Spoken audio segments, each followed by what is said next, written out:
Vous arrivez, on joue contre la Guinée, la veille du match, on discute des primes. Comment c'est possible? Tout a été fixé il y a 10 mois. On arrive, Madame le ministre qui était en place, elle dit, moi, je change le barème des primes. Ben, Pierre-Emerick Aubameyang, il est rentré chez lui. Je connais Pierre, ça va faire quoi, 9 ans. Je le connais, il est arrivé tout gamin en équipe nationale. Il aime son pays. Il aime son pays. Il marque des buts à Dortmund en pensant au Gabon. Il sait la fierté que ça fait à tous les jeunes Africains de voir un compatriote marquer des buts. Aujourd'hui, lui, comme tout autre joueur gabonais, a envie de jouer une Coupe du Monde.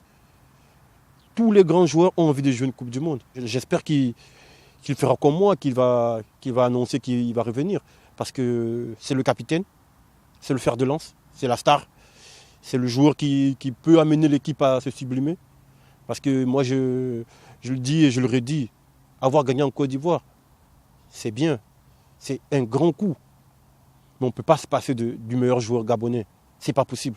Sur 2-3 matchs, ce n'est pas possible.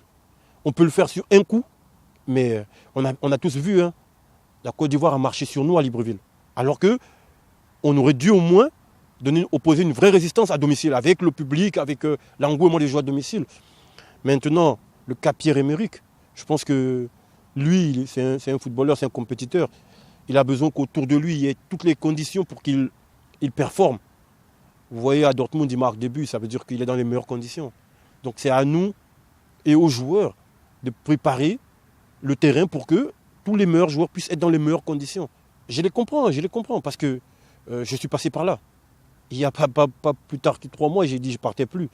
Parce qu'il y avait pas mal de choses que je ne comprenais plus en sélection.